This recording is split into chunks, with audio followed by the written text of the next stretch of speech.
Now, let's see what is your guidance reading for today.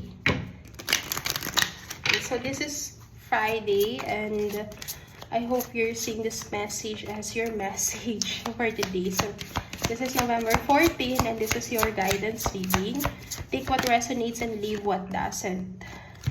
Step up and lead. So, whatever it is that you wanted to take a decision, you need to do something in order for it to happen. Kasi kung maghihintay ka lang, walang mangyayari sa'yo. Kailangan mong kumilos. Kailangan mong magdesisyon kung ano yung makakabuti para sa'yo. There's a lot of things na nagbabother sa'yo right now, but you have to trust the universe. The universe has opened a lot of opportunities for you, which is, it might seem like you didn't understand that at first, but your guides are telling you to redirect your purpose.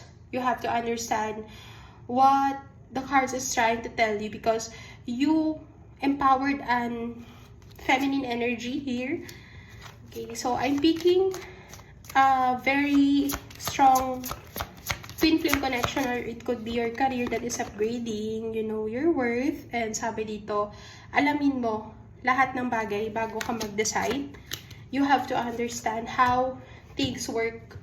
And possible kasi dito, meron kang mga bagay na nami-miss out mo or hindi mo nagagawa. Sinasabi na umpisahan mo na daw kasi magkikreate siya ng problema sa'yo in the future. So, wag ka na magningas kugon, tapusin mo na yan. You have to clear your mind kasi isa na rin yung na-stress ka. Pag nauna kasi ang stress, wala kang magagawa. I mean, hindi mo matatapos yung gagawin mo. Puro stress lang yung iisipin mo. And sinasabi ng cards dito na siguro balansihin mo yung oras mo at yung priorities mo. Kung ano ba dapat yung unahin mo, doon ka mag-focus ng energy. Okay, breathe through the tension.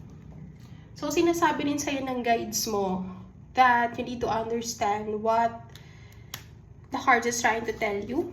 Like, even if there's an impossibility for improvement right now, I think you need to understand na may mga bagay kang kailangan umpisahan or gawin para na sa ganun ay matutunan mo kung ano yung makakabuti para sa'yo. And also, be real. Baka totoo ka daw. Kung na-hurt ka na, kailangan mo sabihin yan sa mga kaibigan mo, sa mga taong gustong tumulong sa'yo. Kasi hindi mo pwedeng itago yung problema. Like, ganyan ka na lang palagi. Kailangan